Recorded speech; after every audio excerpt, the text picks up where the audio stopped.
Hold one. Arm drag. Whoa!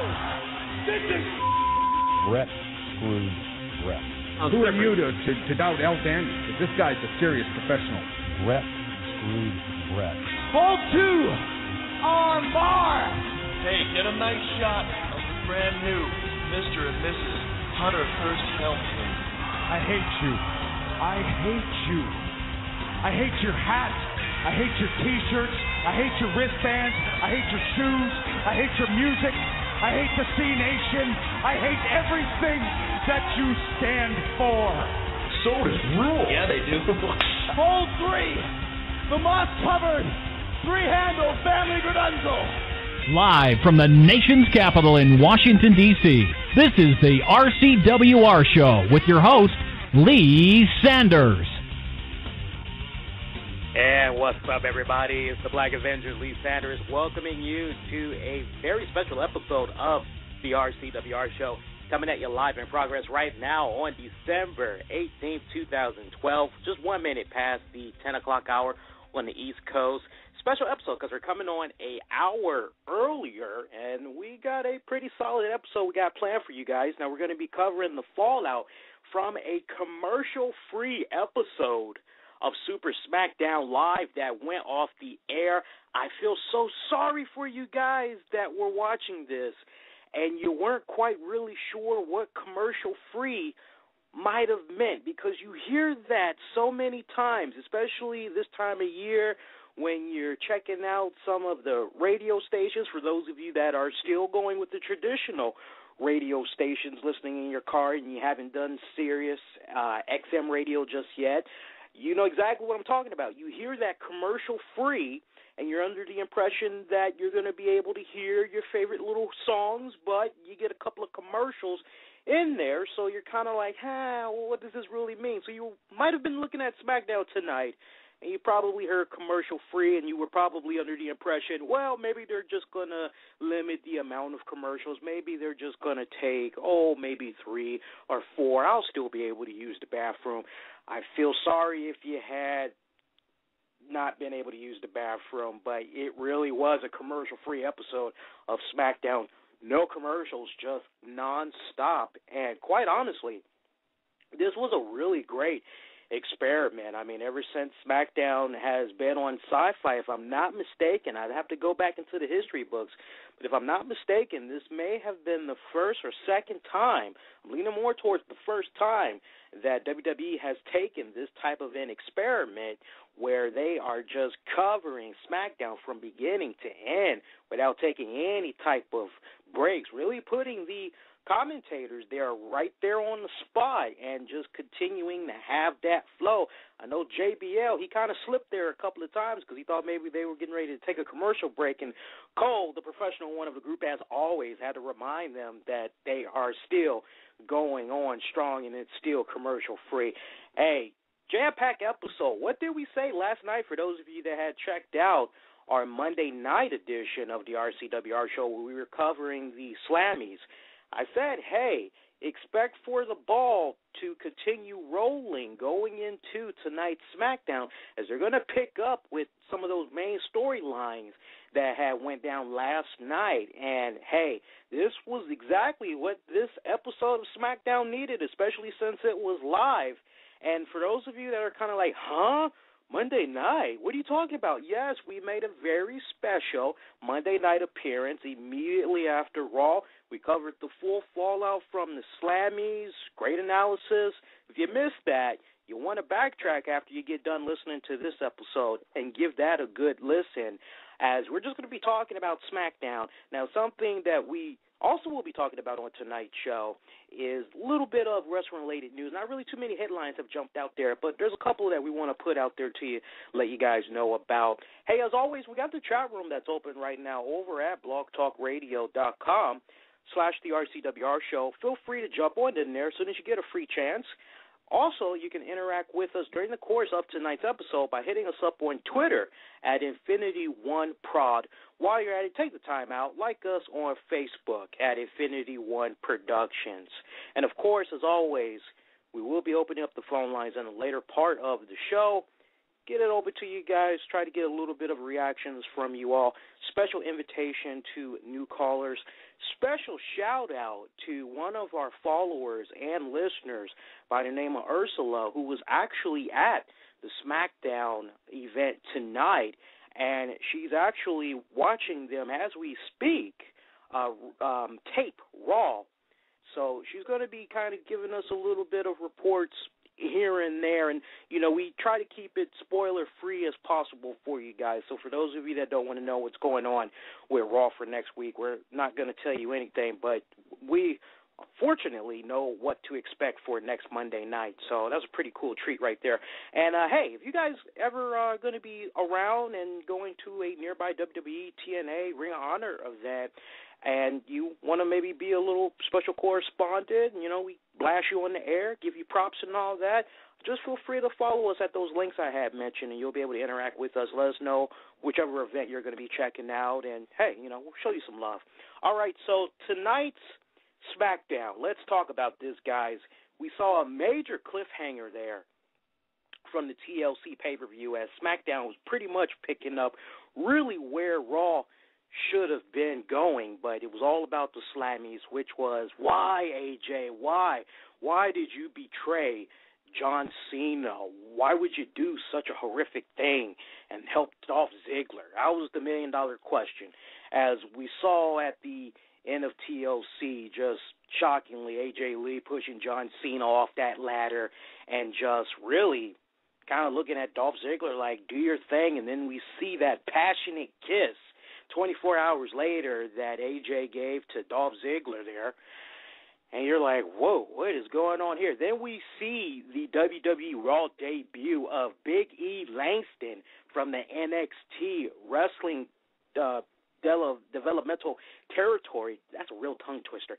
But anyway, we see him, and he just manhandles the hell out of John Cena. I haven't seen a man of his size, his stature, just go through John Cena like that. Not really since Brock Lesnar. I can go maybe as far back as that, but you just see this silent guy that is just destroying Cena as he has aligned himself with AJ. And, you know, you're kind of looking at this, and, you know, I know me personally, I couldn't help but think about the different guys that AJ has been with so far this year, and I just got to throw some comic relief out there. You know, we try to keep it loose, keep it laid back. I just got to have some jokes with this. So she's first with a guy that looks like a goat. Then she deals with a monster. Then she deals with a skateboard-looking guy that has all these wicked tattoos. And, hey, he was the WWE, or still is the WWE champion at that. Then she's messing around with a guy that looks like, as The Miz pointed out on tonight's SmackDown, looked like Marky Mark. And she's basically been with all these guys, and now she's going with Dolph Ziggler, and technically she's got a brother. So, you know, nice little double dipping that AJ Lee is doing. Now, I just think that's kind of funny. She got a brother now, and, you know, now she's taking on two men. I just think that should be a very interesting picture in a locker room. That's all I got to say. Oh, that's all I'm saying. I'm going to leave it at that. But Miz TV is where we're going tonight that had kicked off SmackDown.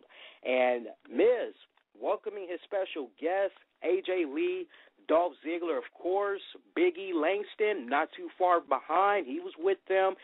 Miz asking that million-dollar question that's been on a lot of people's minds. Why did she do what she did to John Cena? And she revealed that, hey, it was John Cena that caused all this to happen to him, that, hey, it's John Cena that needs to be interviewed, not her. And she pointed out how when the whole scandal went down between herself, John Cena supposedly, that she was trying to do everything in her power while still the Raw general manager to save John Cena, protect him, save his good name, restore it. And that when she was ousted by the WWE Board of Directors, she really didn't know what else to do? But then something had happened that kind of made her feel as though it was worth fighting for John Cena. And, of course, we got to rewind it back a month where John Cena had kissed her in the middle of the ring. And that moment right there had sent huge mixed signals to AJ, as she thought that maybe there was some type of special feelings there that Cena had for her, as she quickly had found herself to have strong feelings for him. Now you go just a little bit forward, just a couple of weeks after that. Remember that episode of Raw where Vicky Guerrero was talking to John Cena, and she was recalling how as she was cleaning up AJ's locker, how she came across these silly little blue and yellow bows that had AJ's cute little face on it, and John Cena basically saying he would never wear any type of stuff like that. It's silly, it's ridiculous. Well, it turns out AJ Lee actually did make those little bow ribbons for Cena, so she was very hurt he was bashing those little gift items there. Then you got to go just a little bit further after that, just a little past that. Remember what had went down, I believe it was 2 weeks ago, where John Cena was supposed to have that match with Dolph Ziggler. It was one of the main events for Raw, and AJ Lee had caught up with him in a backstage segment and said, hey, I want to tag along with you for your match. Remember what had happened right there, guys? Come on. John Cena said, nah, you would just do me a ton of good staying in the back here, safe, away from harm. I just couldn't bear it if something were to happen to you. Do me a favor, stay back here. And all of these signs, mixed signs that AJ is getting, by the way. She felt basically rejected by John Cena. She felt as if Cena was just trying to push her to the side, keep her in the back because he was ashamed, like he had some type of a dirty little secret, basically. And so basically in a nutshell, guys, AJ Lee felt as though John Cena broke her heart, and as far as she was concerned, she wanted to break his heart, and that is why she's aligned herself with Dolph Ziggler. Now, we see The Miz, he is just hearing all this, and he takes his little jokes here and there wherever he has an opportunity to do it, and we see Big E Langston, he steps forward, and he's about ready to just break Miz in two, and Miz asks another $1 million question, which is, okay, who are you? And AJ would reveal his name, of course, Big E Langston, and that basically he is a friend, and he is a friend who doesn't like it when people call her crazy. So, moving along, you see how this is playing out so far, as it looks like Dolph Ziggler has formed one very interesting stable. While bear in mind, he has that Money in the Bank briefcase for the World Heavyweight Championship. I don't know about you guys. I don't know how you guys feel about this, but I, for one, I'm a little bit intrigued by the way this stable is playing out. But, you know, my question for you guys, is it something that's really needed? Does Dolph Ziggler really need a stable just to take himself to that next level of being crowned a champion? I don't know about you guys, but I really don't think Ziggler needs it. But, hey, it's the way it is right now. Take it for what it's worth. Miz tried to get a little bit more input from Dolph Ziggler, AJ Lee, but this whole interview segment was cut pretty short, as Miz just was not able to keep control of the words that was coming out of his mouth, as he basically threw too many insults out there to AJ, and Big E Langston laid him out just like he did John Cena just 24 hours ago. So that pretty much had set the tone right there. That was your opener for SmackDown tonight. Moving along, we had got for our first match, Damien Sandow defeating Sin Cara. Now, notice right here that this was an ongoing story throughout this match, which is, hey, where's Rey Mysterio? Okay, we see Cody Rhodes is coming out with Sandow, but where's Rey Mysterio? What's going on here? And we actually wouldn't find out until those final few seconds of the match, right before it ended. We see the Shields Dean Ambrose, Seth Rollins, Roman Reigns, they all come down, and they're looking on, and you want to keep your eyes here on Roman Reigns. Turns out he has Rey Mysterio's mask, and he's showing it to Sin Cara, who looked as if he was getting ready to get a W in the books, but he sees the Shield, he sees Rollins with the mask, and he is just distracted. He's more concerned at this point, and who wouldn't be, about what's going on with his little buddy.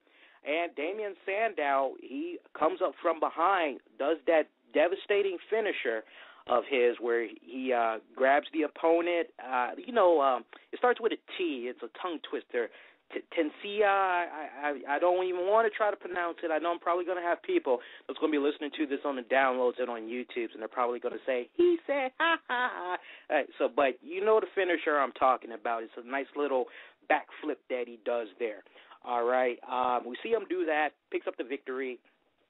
Sandow, he quickly rolls out with Cody Rhodes. Immediately after that, we see the Shield. They come in there, and they just beat down on Sin Cara like a pack of Wolverines. I mean, they just really did a number on him. We see Seth Rollins. He goes to the top turnbuckle, and he just lands on Sin Cara's ankle. Bear in mind, that same ankle that was giving him problems at the TLC pay-per-view. Remember how he had landed through that wooden table? For those of you guys that have saw it, looked like he landed pretty badly on that leg. Well, take what had happened right there with Sin Cara, combine that with what went down tonight, as we did get to hear an update on Sin Cara later in the night on top of Rey Mysterio. And the updates for both of those guys was that in the case of Mysterio, he has a severe neck injury. Now, for Sin Cara, he has a severe ankle injury. Both guys were rushed to a nearby hospital as SmackDown was live tonight from Philadelphia. So you're hearing that, you're like, but this is one thing I want you guys to keep in mind for those of you that are not aware. Sin Cara legitimately injured himself at the TLC pay-per-view. Now, from what we've been able to gather, that injury is said to be very bad. It is like a big gash around that right ankle of his, and it had the guys in the back very concerned about that. So, take what had happened tonight as a sign that Sin Cara could be going on the shelf for just a couple of weeks. And unfortunately, he doesn't know English enough to the point where he could hold his own in maybe some backstage segments or something like that. So unfortunately, whatever type of momentum he might have been building within recent weeks, finito for now. He's going to have to be on the sidelines. No telling what's going on with Rey Mysterio right now. One minute we see him, the next minute he's gone. We've covered that at great length sometime last week. So I think you guys know where I'm really going with that, but it just proves the argument I've been saying about Rey Mysterio. It seems like you really can't just get behind him anymore. He used to be a time where he was the man to go to, but nowadays it just seems like you got to move on. You got to try to go with somebody else. But unfortunate injury news right there for both of those guys. All right, let's move along now. In our next match, we saw Kofi Kingston team up with Team Hell Knows, Kane and Daniel Bryan, and they actually had a funny little backstage segment right before their match as they had took on Wade Barrett and the Primetime Players, Titus O'Neil and Darren Young. We see Kofi Kingston and Team Hell No. Kofi's telling them, look, I got to get my hands on Wade Barrett. You saw what he did to me on Raw the other night. He jumped me from behind, and he hit me with that bull hammer. I need some payback. And Kane's like, hey, yeah, fine, whatever. I'm in. Whatever you need, it's okay. We see Daniel Bryan, and he just has this pissed-off look on his face. And Kofi's like, what's wrong with him? And Kane revealed that Bryan is still upset that Kofi had won his little Slammy Award, and then on top of that, Bryan was still upset that The Rock had won the Slammy Award for the laugh out loud moment of the year for when he was throwing Cena's memorabilia off the harbor. And we see Kofi, he's like, hey, Brian, you can't really be all that upset, man. Come on, dog. Look, hey, at least you got to work with the Nature Boy, Ric Flair. That itself was pretty awesome. And we see Daniel Bryan, he's starting to kind of calm down a little bit, like, yeah, okay, you're right. Now, Kofi, he should have stopped while he was ahead, because the next thing he said was, if there was a category for best catchphrase, it would have to go to woo! And that just set Daniel Bryan off as he just began to do his series of no chance. Hey, all joking aside, it was time for that 3-on-3 tag match where, once again, Kofi with Kane, Daniel Bryan taking on Wade Barrett, Primetime Players, Titus O'Neil, Darren Young. Primetime Players, their theme music had changed. For those of you that were watching SmackDown, I don't know if you guys had peeped that out, but, yeah, it had changed. Now you hear millions of dollars to kick it off, and then you kind of hear a little bit of whistle blowing, followed by Titus O'Neil coming out, actually blowing into a whistle. A nice little get-up that they had coming out to the little new music. I preferred the original theme music better. This one just kind of sounded a little bit weak. It didn't sound as catchy. It didn't have that hook to it like the other theme song did. I don't know why they do that. They have a bad habit, they being WWE, they have a bad habit of doing that. I think the guy's name that does all the WWE music, I think his name is Dan Johnson. Don't quote me on that, but I know he's been doing their music for a good couple of decades now. And it's always weird to me what happens with some of these new wrestlers that look like they got a little something going on and they got a nice little catchy song going. And it's so amazing to me how it takes like just about maybe 6 months before they change the song again. It's really irritating. I think a really good example for that for you guys, just think about it. So for some of you guys, you might not remember, but do you guys recall how Ryback's music first was when he came out and he was doing his thing? It was just straight up instrumental, and it was like, oh, that's kick-ass music. How can you not like that? But as usual, WWE, they just have this weird fixation on putting vocals behind a kick-ass instrumental song, and then it just kind of messes it up altogether. So you need another good example, you can go as far back as Batista. Remember the first couple of times that he had his whole music thing. Remember the first go-around when he was just Deacon Batista. He had the Count Dracula music, as I like to call it. Then he kind of had that whole animal music going on, but there was no vocals behind it. But I will admit, when they did put the vocals behind it, it did kind of sound a little better. But I don't know what's their game with this. They always like to change people's music 6 months after they've made a good impact on main WWE programming. I didn't mean to rant, but, just a little FYI, nice little trivia for you guys. Kind of have you go maybe do a little bit of research of your own on YouTube, and maybe you'll see what I'm talking about. But we saw Kofi and Team Hell No pick up the victory over Wade Barrett and the Primetime Players. That was a pretty solid tag match right there. I actually like that. It was probably one of the highlights of the night. My other favorite highlight of the night, we actually saw the WWE Champion, CM Punk, make a rare appearance, guys, as he was with Paul Heyman. And it's always cool to see CM Punk come back to SmackDown, because when you really think about it, yeah, it was ECW that really got him noticed, but just everything that he was doing on SmackDown when he was the World Heavyweight Champion, and he had the Straight Edge Society thing going on, to his great feuds that he had with Jeff Hardy right before Hardy had left WWE. He had so many great memories on SmackDown. He's created some great, phenomenal new memories since then, but it's just always nice to see him come back to the blue brand, even if it is maybe for one night. We see CM Punk, he cut one great promo in front of the Philly crowd, letting them know that they all were nothing more than idiots for voting the way that they did and having John Cena become the superstar of the year for a third consecutive year.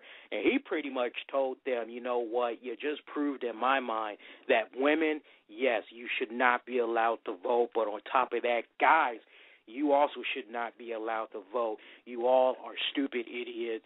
And we just see the WWE champion just really chewing into the crowd, saying that this Slammy Award special that came and went, it was pretty much all about being popular, that this was nothing more than a popularity contest. And he went on to say that he hopes that within 20 years from now, after he's done with the business, that maybe when they open up the history books, he'll finally get that recognition that he feels he deserves. But it got even better because CM Punk, just when you thought his promo couldn't get any better, he just starts cutting on the Nature Boy, Ric Flair. And this right here, you really couldn't help but say, ooh, even though it stung, it was so damn true. As we hear CM Punk say, hey, Ric Flair, you sit up, you call yourself a 16-time World Heavyweight Champion. You've been in the business now for like 95 years. As far as I'm concerned, Ric Flair, you're nothing more than a 16-time loser when you compare it to my run. I've had this title belt now for almost 400 days. And you hear that, you're like, damn, yeah, when you break it down like that, yeah, Punk's got Flair on that one.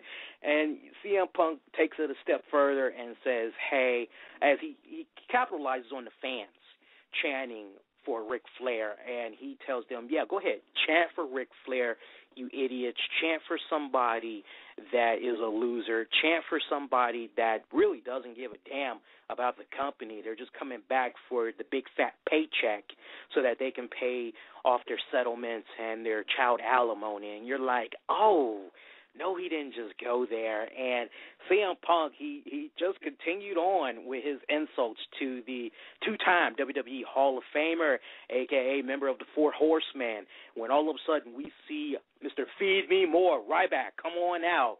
And he wants him a piece of that WWE champion and getting some of that WWE title up from around his waist. Now, we see Paul Heyman. He is quick to remind Ryback that CM Punk right now is not 100%.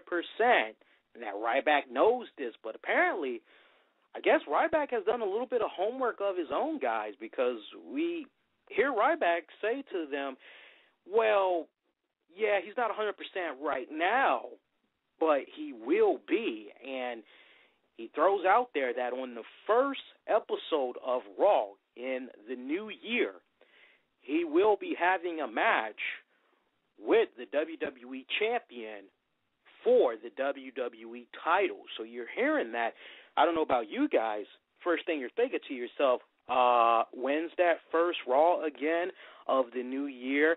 Hey, we got you covered. That first new Raw of the new year is going to be January 7th, okay? January 7th, 2013. So you hear that. You're kind of wondering to yourself, what is it that Ryback knows that maybe some of the WWE Universe doesn't know? Is CM Punk at this point faking it? Let's not forget, guys, the procedure that he had on his leg. It was said that the healing process, basically, he'll be ready to go 2-3 weeks tops. And when you kind of do the math there, that sounds about right when CM Punk should be, no doubt, at 100%. So looks like whether some people like it or not, as from time to time, Ryback has been dubbed as Ryback. Ryback is going to be getting that match with the WWE champion. Let's move on to a backstage segment where we saw Caitlyn was getting ready for her match for the Divas Championship, as she was going to be taking on Eve.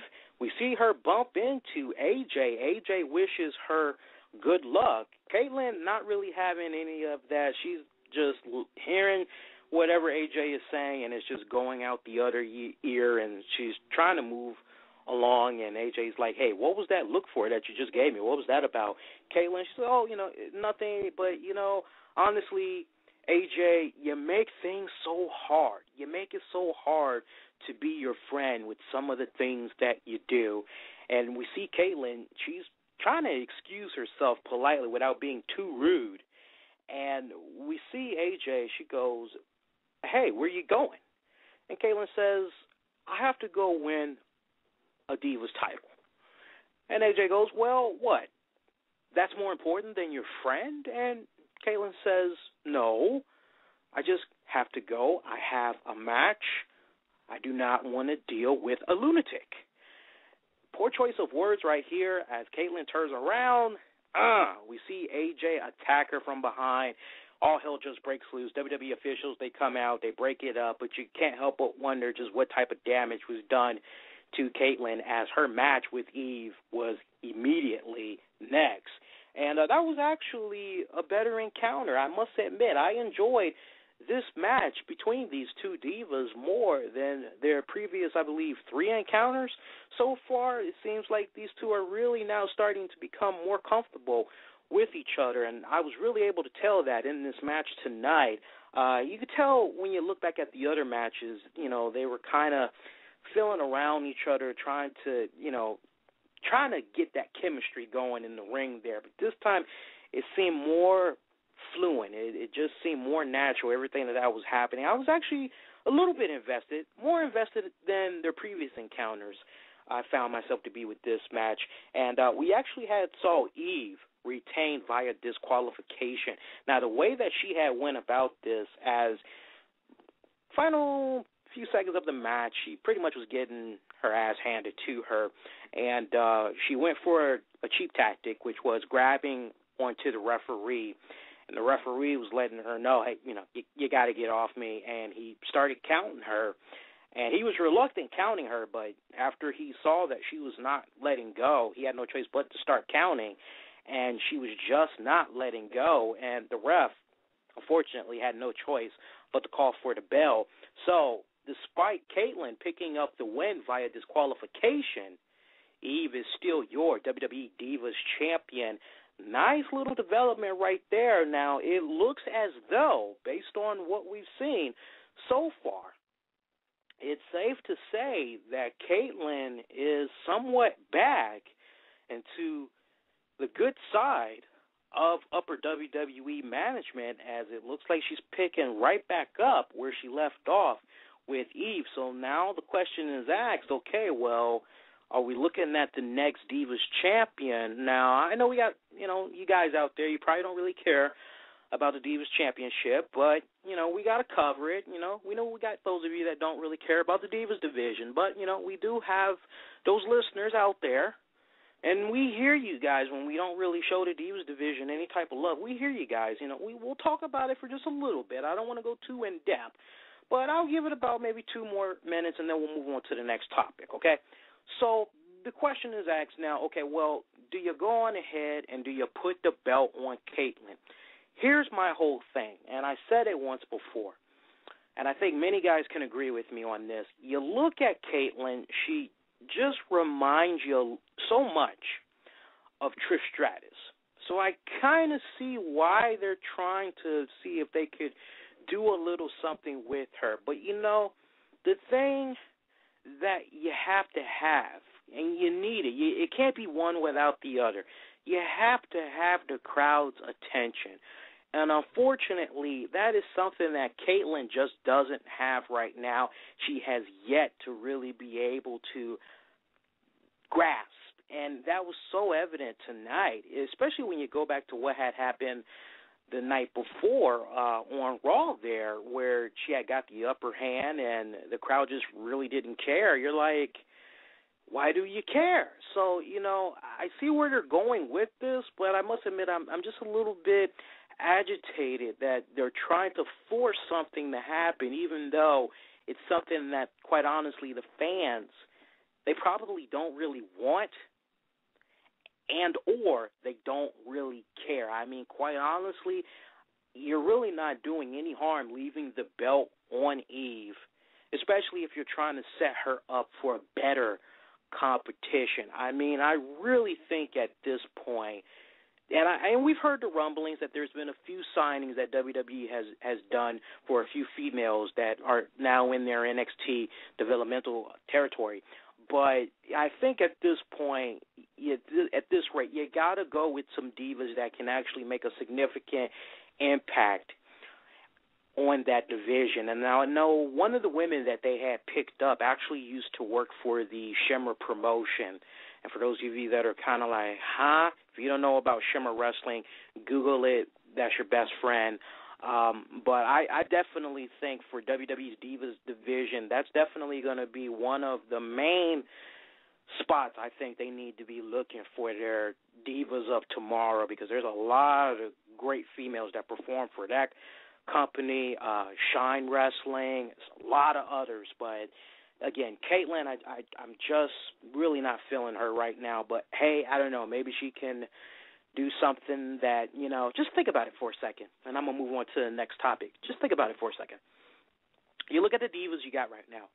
You take your Eve, you take your AJ, you take your Alicia Fox, you take Natalya, you take Tamina. All of them, to some degree, they have some type of a personality that complements what they do in the ring. Some personalities are better than others. But then you look at Caitlyn. Pretty face, somewhat decent in the ring, but she just doesn't have the crowd in the palm of her hands.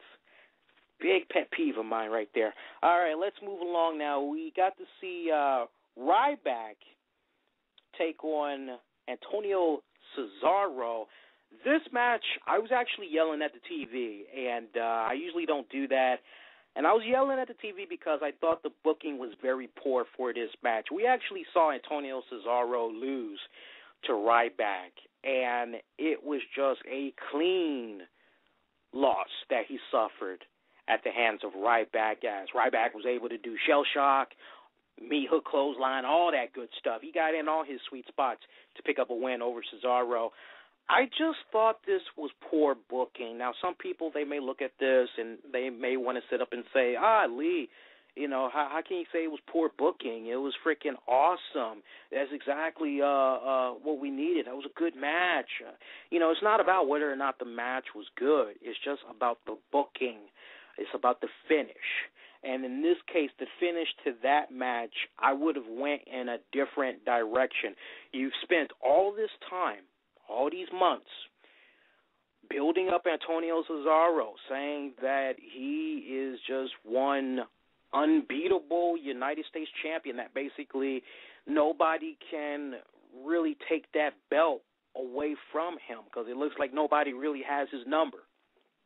But then you put him up against Ryback. Now, granted, Ryback, few losses that he had suffered there at those pay-per-views, he needs a win or two to kind of pick his stock back up a little bit. I'm down with that. But, quite honestly, the way I would have had this match ended, and it's funny because we actually saw Ryback looking around, which should be duly noted, was the same thing that Kofi Kingston, Kane, Daniel Bryan were doing. They were looking around, too. During their match and after their match, they're wondering if the damn Shield is going to strike. So I would have had the Shield interfere in this match between Ryback and Cesaro, and I just would have had Cesaro just haul ass as soon as he saw these guys coming. And once again, I know some guys, they probably would have got a little bit tired of seeing Ryback get laid out again, but honestly, that's the route that I would have taken, seriously.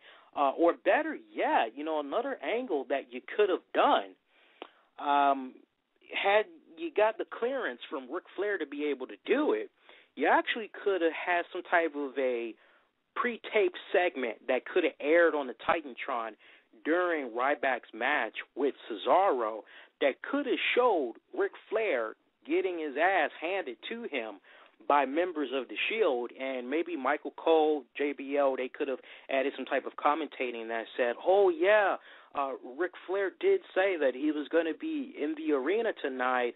He was actually signing autographs for an hour just before the show. I can't believe what's happening with the Nature Boy. And we actually could have seen maybe Ryback try to go to the backstage area and try to look for Ric Flair or something like that. And that could have kind of been a little bit of a cliffhanger right there, and then maybe they could have had some type of a WWE.com exclusive and said that basically, Ric Flair was taken to the hospital, whatever, but that's the route that I would have went. I just don't agree with Cesaro losing like that. The only way I really could sit up and say, okay, you know what, all right, fine, is if it was a scenario where it looked as if Ryback was going to be having a feud with Cesaro that would culminate in them having a match for the United States title and Ryback gets the belt off of him. That's the only way I could see and be like, okay, you know what, clean win over Cesaro tonight. Okay, fine. But I'm not even getting the strongest indication that we're even going to be seeing a feud between these guys that'll result in a pay-per-view match. So poor booking, I thought, of WWE's part. All right, let's move along, guys. We had got to see the Brad Maddox experience, the man himself, as he was talking with Teddy Long, and somehow he was able to convince Teddy Long that he was deserving of having a match as he's hungry and he wants an opportunity to get a WWE contract. Now, we saw Teddy Long. He's trying to convince Booker T that, hey, Brad Maddox, come on now. This guy, he's got a strong social media following, and if you haven't watched his YouTube show, it's actually pretty good. Booker, come on, let's hook him up. And Booker, he's against it. He quickly points out that this guy had sat up and screwed Ryback at the Hell in a Cell pay-per-view, but Teddy Long is quick to point out, hey, look, the kid, he's young, he's hungry, he's determined. Hey, you yourself know a thing or two about giving people second chances, second opportunities. You've experienced it yourself. Come on, Booker, help him out. Booker T, he goes on ahead and he gives Brad Maddox a match. He doesn't tell him who his opponent is going to be, though. Maddox won't know until he's actually in the ring. Well, his opponent would actually be Brodus Clay. And, I just felt so bad for Brad Maddox because he got squashed by Brodus Clay in this match. Am I the only one that is picking up the Drew McIntyre vibe when looking at Brad Maddox? I mean, this is the same angle that we had saw Drew McIntyre be involved in to a certain extent. I mean, just think back a couple of years ago. We had that ongoing gag there where if Drew McIntyre didn't win a match, start earning his keep on a SmackDown roster, that eventually he would be fired from the company. And I'm just kind of getting this weird vibe right now that that's exactly what's happening with Brad Maddox here. I know eventually he's going to get a match and he's going to get a WWE contract. But, guys, I can't help but wonder, who is it going to come off of? Now, in the case of Drew McIntyre, he ultimately had got a win over, I believe it was Hornswoggle. So is that going to be the case for Brad Maddox? Is he going to have some type of a match with Hornswoggle to be able to get a WWE contract? Or will he, get his ass handed to him by Hornswoggle? Who knows? But you want to talk about people getting their asses handed to them. I saved this match on purpose because this was another one that I just I felt really bad for this guy. Just thinking about it's got me fumbling at the words because I couldn't believe what I had saw. Santino taking on Lord Tensai. Of course, you can understand this match if you were watching Raw from Monday night where we had saw them present the award for Laugh Out Loud Moment of the Year, which, of course, went to The Rock. And we had saw Santino. He was trying to get Tensai to talk, but Tensai he really wasn't feeling this. He didn't want to be out there. Santino, he sat up and said, in Japanese, Tensai means Fat Albert. He said something along those lines, and it really pissed off Tensai. And that pretty much is what led to this match between these two guys tonight. And, folks, this is not a type-over. Santino actually beat Lord Tensai. And when I saw this, I could not help, and there were so many people that were extremely pissed off when they saw this happen. I agree 100%. If it gets to the point where you're not looking at a wrestler the same way you used to, you really just don't like the way his push ended up, why not just have him go on some other show? Why not have him be exclusive to maybe an internet show? give the guy some type of dignity. And, I mean, honestly, it doesn't matter how many times the commentators sit up and talk about his decorated wrestling career over in Japan. That obviously does not mean jack shit anytime you have him lose to Santino. There is no way in hell any day of the week, even if Tensai was sick, that a 350-plus pound guy that stands at about, 6'7", should lose to somebody that stands at like 5'8", weighs about maybe close to 200 pounds. There's just, I don't even want to give him 200 pounds. I'll give him 180. There's just no way you could have somebody like Tensai lose to a guy like Santino. I mean, that's like having Lord Tensai lose to Tony Chimmel, or that's like having Tensai freaking lose to Hornswoggle. I mean, how low can you freaking go with this? And this was just really one of those moments. I just felt bad for the guy. You know, honestly, if WWE is going to be burying him like this, you know, I would hope that maybe they have a heart-to-heart talk with him and say, you know, look, obviously your career really isn't going to be going as possibly we initially thought, maybe as you initially thought. We would totally understand it if you would like to be released from your contract. It would not surprise me, and I'm going to go on record tonight and say do not be too surprised if within the next 6 months Tensai requests his release from the World Wrestling Entertainment Company. I really, that's just how rattled I am at what I saw tonight. Obviously, they have no type of respect for him whatsoever. Moving right along now, we got our main event match of the evening, which had saw Big Show team up with Dolph Ziggler to take on John Cena and Sheamus. Very interesting development right here, as, you know, we just came off of Monday Night Raw, and pretty much John Cena never confronted AJ Lee on Raw.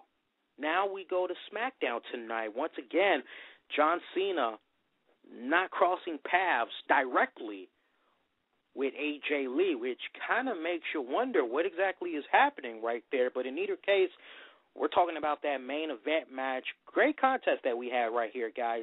But, you know, there was that X Factor known as Big E Langston that once again had played a very serious role in the final few moments of this bout, as he physically got himself involved, and he picked up right where he left off with John Cena from Raw, attacking him once again, laying him out just like he did him, manhandled him. I mean, just brute strength, sheer strength at its very best. Referee had no choice but to throw the match out. This was pretty much a no contest right here, but it really didn't matter, as we just continued to see Big E Langston just go all out on John Cena. I know some of you guys are probably like, just who exactly is this Big E Langston? And just in case you guys haven't done any type of homework yet on this guy, here's a little bit of a background for you guys. Now, the way he looks, as you can see from his attire, he's got a little bit of an African thing going on. Well, first off, let's get that out the way. The guy's actually from Tampa, Florida, but the way that he's kind of dubbing himself as a character right now that has a little bit of African Caribbean heritage, okay? So that's why you see those colors on him. But he's 26 years old. His real name, let's give you that right now, his real name is Etor Awen. That's exactly how you pronounce it. All right, kid's 26 years old, and he had first came to the World Wrestling Entertainment in 2009. That's when he had went to sign a developmental contract, and he head on down to their FCW territory, and that's where he was being dubbed as Big E Langston. Now, it should be pointed out that there was a few times that he had teamed up with Ryback back when Ryback was packaged as Skip Sheffield. Now, we posted a video on our Facebook page that actually showed the two of them teaming up And you can see that at our Facebook page. It was not too long. It was about maybe a 7-8 minute match. It was pretty solid. It gives you kind of a little bit of background of what's going on with this guy. But I must admit, after doing a little bit of homework from Monday Night's Raw going into tonight's episode, I can for sure understand why they brought him up, and I definitely think it's a very smart move that they did. And although I still feel very critical about this move that they did, because quite honestly, I just felt that they just really gave up just too early on Ezekiel Jackson. You know, it's kind of one of those cases where, okay, if we have to go with Ezekiel Jackson or Lord Tensai, who do we go with? And I think, unfortunately, for some people, they might not want to choose, but if you have to choose, then you're going to go with Ezekiel Jackson, I would think. You know, those of you that want to go with Albert, hey, that's y'all, but I would go Ezekiel Jackson. But, you know, you see what had happened right here, and, you know, despite that, WWE is going with Big E Langston here. I'm impressed with the guy from what I've seen so far. I think that we can expect big things to happen for this young man if he continues to deliver the way that he's been delivering. And I know there's probably some hardcore NXT wrestling fans that are probably wondering when is he going to work a match with Ryback, because you want to talk about a true test of strength. There's your match right there. For them, it would probably be a dream match to see these two guys go at it. Some shape or form, we should see these two guys cross paths somewhere down the road. Wouldn't surprise me if these two guys were to collide sometime before 2013 is out. But, yeah, here we go once again as we have Big E Langston laying out John Cena. So, you know, you're seeing this right here. First thing you're wondering to yourself, okay, is John Cena going to be put in some type of a situation going into the Royal Rumble pay-per-view where perhaps he's going to be able to get his hands on Big E one-on-one? What exactly is going to be going down right here? But in the meantime, we got to talk about this stable that Dolph Ziggler's got. I mean, for those of you that didn't take the time out to read our article that we had posted over at Infinity One Productions, yours truly, and it's been receiving a lot of great buzz. I had posted an article over the weekend basically saying why Dolph Ziggler's win over John Cena at the TLC pay-per-view means absolutely nothing. And, you know, we really didn't go into that much full details about it Monday night because we kind of ran out of a little bit of time. But just to kind of pick back up on that, you know, for those of you that didn't read it, you know, in a nutshell, I just feel like once again golden opportunity was blown by WWE to really do the right thing and have Dolph Ziggler really earn his freaking keep in the company. Not that he was going anywhere, but this was really his moment to truly shine, and it just really felt as though John Cena robbed him of that. And just to see now going forward that Dolph Ziggler now has a stable, which no doubt is most likely going to take him to his second reign as a World Heavyweight Champion, but probably a longer reign than what went down with the first one, as even he would like to admit the first reign never happened. You know, you just can't help but wonder, you know, what's going on with some of these champions that are in the WWE right now. I mean, even Sheamus, at a certain extent, had kind of almost went that route, but it didn't go that way the whole 9 yards as far as, okay, you're going to become a champion or you're going to be able to get these wins, but it's going to be surrounded by this type of doubt, or there's going to be this just hanging over everybody's heads. It just seems like so far the best guys we've got in the company right now. And, you know, I know for some probably want to look at Sheamus, but for me right now, I'm looking at guys like CM Punk. I'm looking at the Dolph Zigglers. I'm looking at the Daniel Bryans. I'm looking at the Damian Sandows. You know, I'm looking at those guys, and I'm saying to myself, okay, why are these guys coming to the dance of being a champion with so much silliness that's happening in between the inner interference, the you know what I'm saying, guys? It's just really, I don't get it. I don't know why they're doing this, but it just seems like when it comes to guys like John Cena, it's going in an entirely different direction, and it's just one of those type of deals that just kind of has me go, you know what?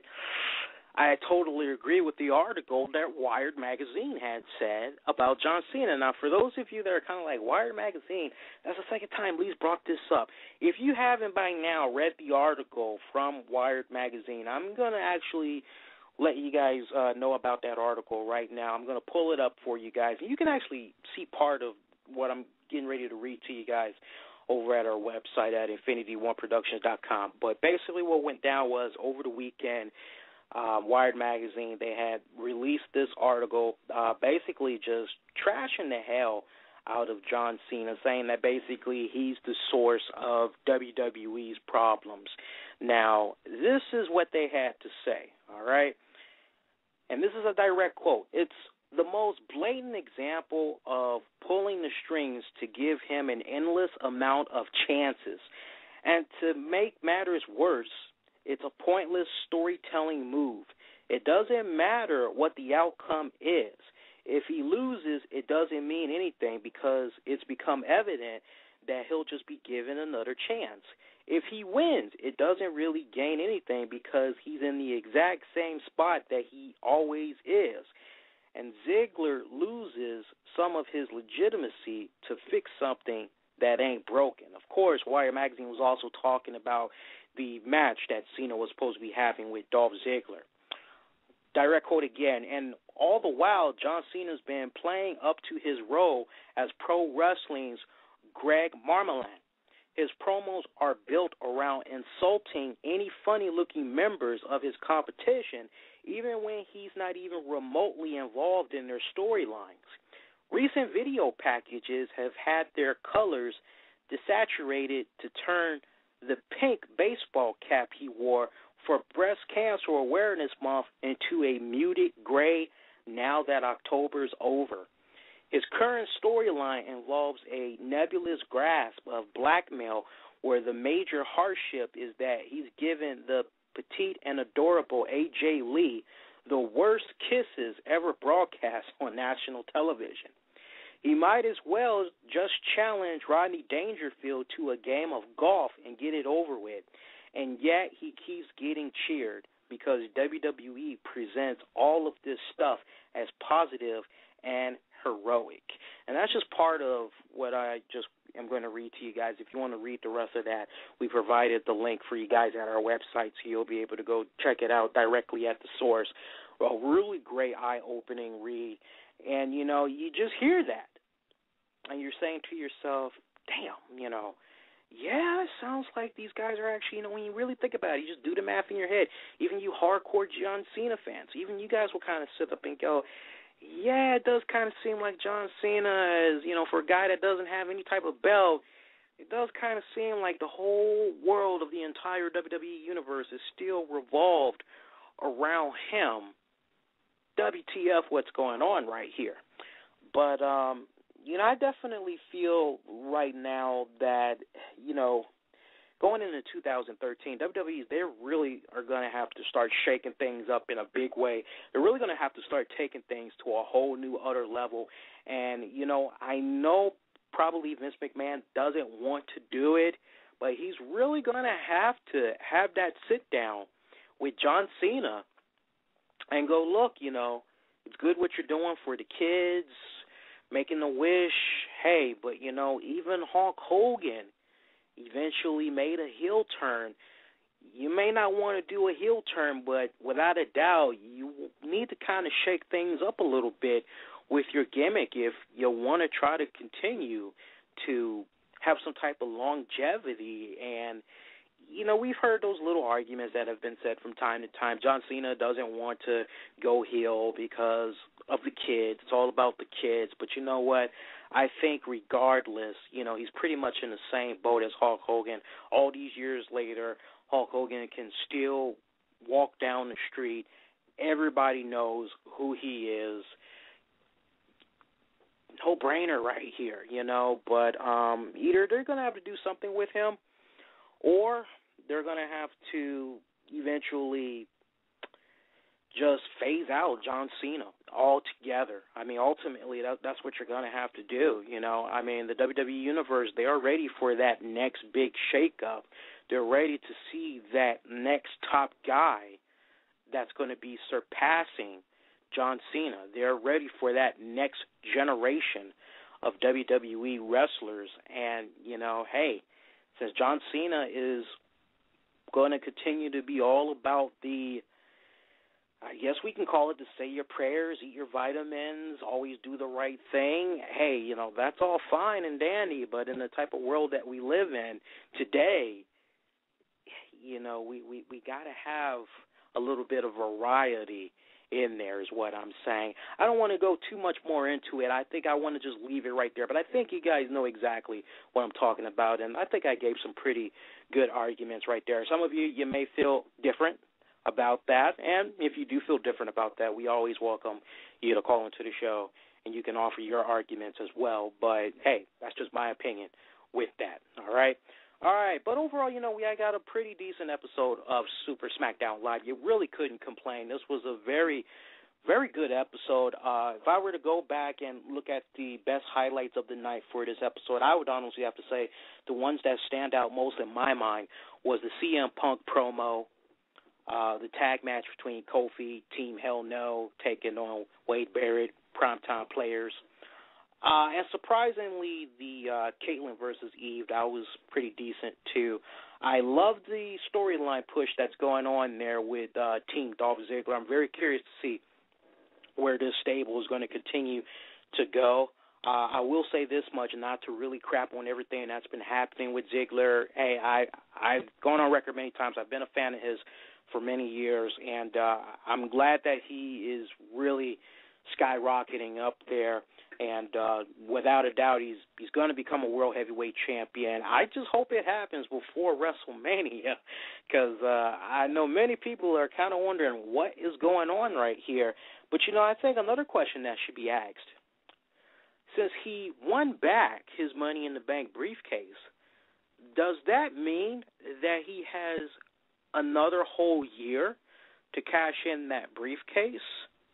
Or does the original rule still stand, even though he was able to retain it, which is he has up until next year's WrestleMania to cash it in? Because let's not forget that when you win the Money in the Bank briefcase, you have a whole calendar year to cash it in. And if I'm not mistaken, Dolph Ziggler had won it, what's that? Well, actually, no, it wouldn't expire at WrestleMania, would it, guys? Because if I'm not mistaken, he actually had won it at the Money in the Bank pay-per-view. I think that might have been, a month after WrestleMania? Either way, he should be creeping up on a year right now. But very curious to see what's going to happen with that. It's like, how do you answer that question? All right, so we're going to take a brief commercial break. We'll come right back, talk about very latest and wrestling-related news. Always, we'll open up the phone lines, get you guys reactions, give you some important programming notes, let you guys know what all else we got planned for the rest of the week. So, you're listening to the RCWR Show, coming at you live right now on December 18th, 2012. Just 3 minutes past the 11 o'clock hour. We will be coming right back, folks. Hey, guys, the Black Avenger, Lee Sanders here, and I just wanted to take this time out to thank you for checking out this episode tonight. And, you know, if you like what you had heard tonight and you want more, then be sure to check us out every single Tuesday night at 11 p.m. Eastern, right here on this website at blogtalkradio.com. Also on our sister website at InfinityOneProductions.com, where every single week you'll be able to get that wrestling fix, as we'll give you guys the latest fallout from Monday's WWE Raw, share with you the reviews, honest analysis, no BS, no fluff, just what you want when you need it most, and we'll also get you guys caught up on the very latest in WWE wrestling-related headlines and so much more. And the best part about all this is that every single week we will be sharing with you all live fan reactions, as we want to hear from you, whether it is in our active chat room or you're interacting with us as we are live in progress by hitting us up on Twitter at Infinity1Prod, Facebook at InfinityOneProductions.com. We give you the necessary tools that's necessary to be able to interact with us each and every single week. For those of you that like to call into the show, hey, guess what? You'll be able to do that as well. This is the show that is for you, the wrestling fans, to be able to share your thoughts, your reactions, your likes, dislikes to what you had saw from Raw this past Monday night, or whatever's got you talking as far as wrestling-related news. So be sure to check us out every single Tuesday night, as it's our Tuesday night Wrestling Report edition of the RCWR Show at 11 p.m. Eastern, right here on blogtalkradio.com/the RCWR Show, and at our sister website at InfinityOneProductions.com. Hey, you're going to miss our episode that's live in progress, won't be able to catch up with it until later. That's not a problem. Check us out on the downloads in the iTunes, Zune marketplaces, also on Stitcher, just by using the keywords, the RCWR Show.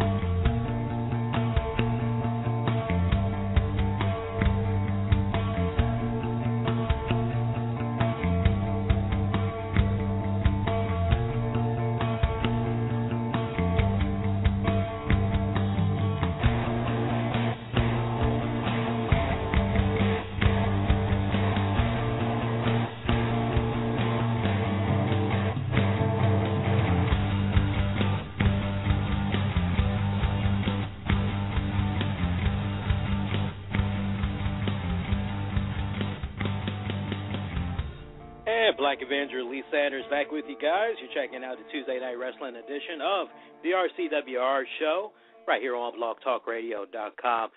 For those of you that might be wondering, as we had saw the return of the Nature Boy Ric Flair on Monday night, okay, does this mean that Ric Flair is back on a full-time basis? Most importantly, does this mean that Ric Flair, unfortunately at the age of a gazillion years old, is going to be stepping foot into the ring, and we're going to see him bloodied up like a stuffed pig? What's it all mean, seeing Ric Flair come back to the WWE as apparent on Raw?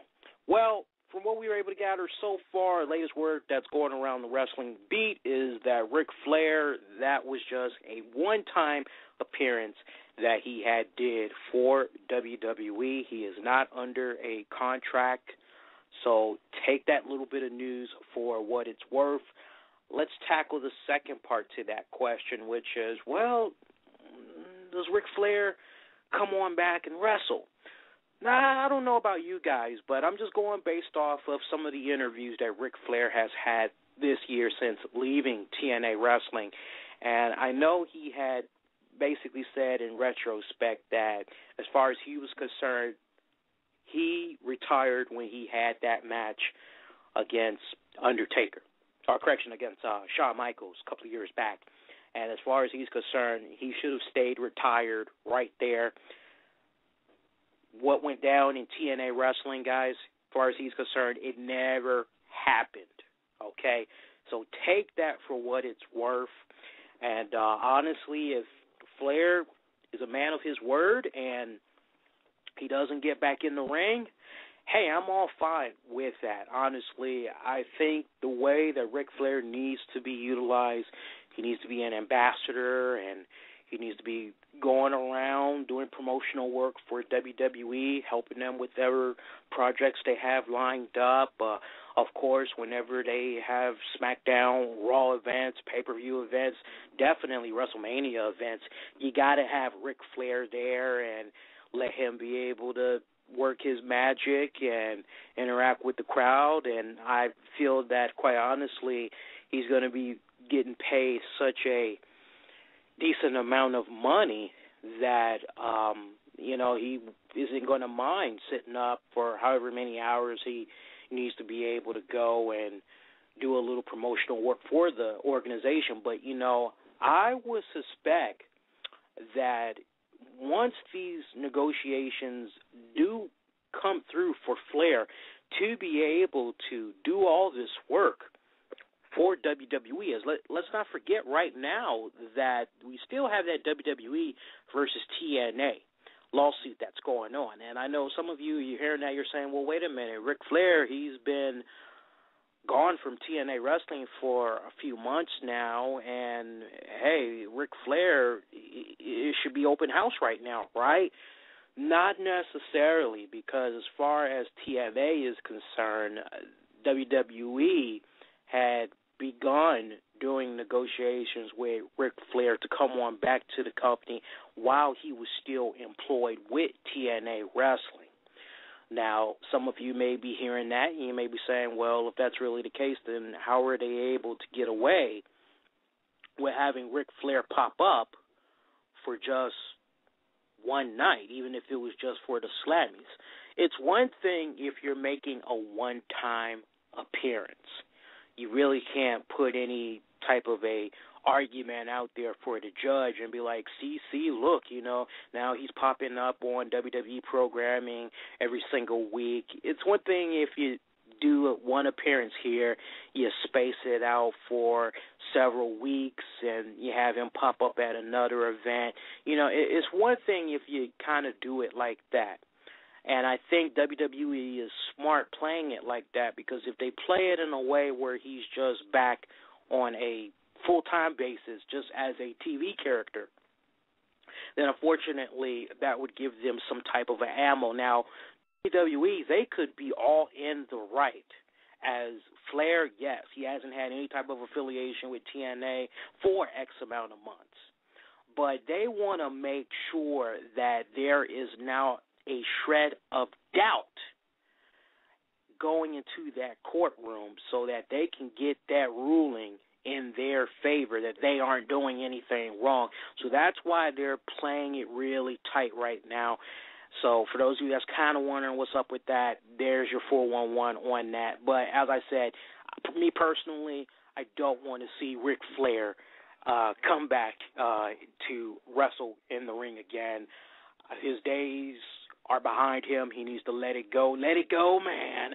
Let it go. It's over with. Let it go. Your past, it's over. It's done. You've had a great wrestling career. Let it go.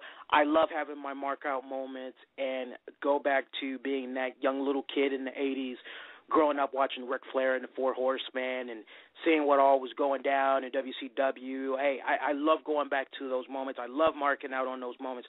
But I do not want to see some almost 70-plus-year-old guy in the ring, trunks and sagging all over the place and just old and he's just bleeding. I don't want to see that, really. I just don't. So hopefully WWE plays it smart this time around. All right, and other wrestling news that we got for you guys. I want to talk about a very interesting article that I had came across. I actually came across it right before we went on the air, and I thought it was a very interesting read, which is basically Mike Tyson. He recently gave an interview to ESPN, and the former undisputed World Heavyweight Champion had told them, while talking about being a character in the new THQ WWE 13 video game, which has been doing very phenomenal, by the way. Great game. Check it out.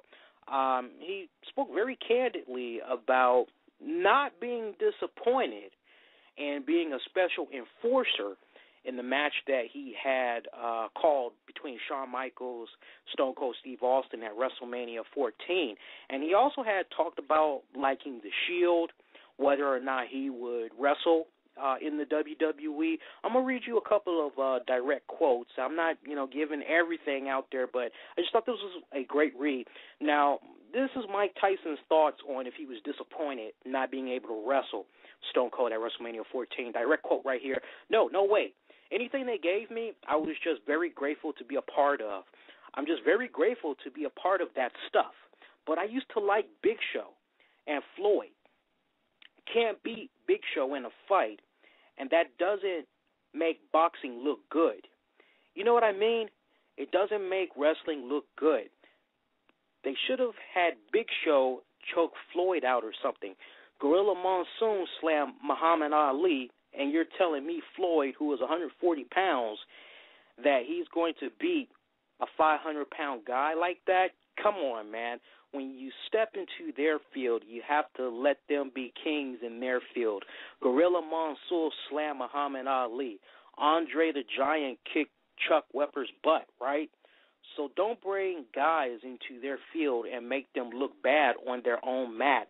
I don't like that. From a fan's perspective, I didn't like that. Now, Mike Tyson also went on to talk about that infamous confrontation that he had with Stone Cold Steve Austin on the final episode of Raw before WrestleMania 14. Direct quote again, "I didn't want it to ever stop. I was living the lifestyle. I was living the dream. You're talking crap to the bad guys and doing whatever you want. I never wanted it to stop. That's why when you're on top, like Tony Atlas and them, you got to do drugs. How do you get back to that high? All the cocaine, LSD in the world can't get you that high back. How do you get that high back? You can't get that high with cocaine and heroin like you think you could. You can't get it. This is the only natural high that can subside drugs." Mike Tyson on The Shield. I like them, but it's tough getting used to all the new guys. Back in the day, these guys were around for 20 years, but now they just don't have long careers like they used to have. As far as entertainment, nobody beats Mick Foley. He must have broke every bone in his body. I saw him and Terry Funk fight one time, and they should have died. They should have been dead. I couldn't believe what I was seeing. They must have been some hardcore guys. Another guy I like is Randy Orton. He's so different than his dad. Cowboy Bob Orton with the belly and the big old hat. Randy has the Superman physique, but his dad was the big belly guy who had a broke arm for like 10 years. Times change. You got to change with the times. And finally, for you guys on that big question, would he wrestle for the WWE? Direct quote again. Yeah, definitely. If I'm healthy, and I am, I think I would do it. You have to be in shape. You can't just come off the street and do this stuff. I did a little wrestling before in there during rehearsal, and you have to be in top shape. You got to work out. You're going to get hurt, so you have to be in shape. That way you can make sure you limit the damage. Before boxing, I was a WWF fan. It's like a soap opera for men. That's what poor inner-city kids did. We watched these guys wrestle, and we fantasize about being them and that glory and that fighting. Really great read. You can check out more of that interview directly at the ESPN website. We provide the link for you guys. Mike Tyson, honestly, I was reading that, and that had me thinking to myself off the break, well, if Mike Tyson was to ever wrestle in the WWE, and he is, if I'm not mistaken, 46 years old right now, who would be some pretty good people that he could take on?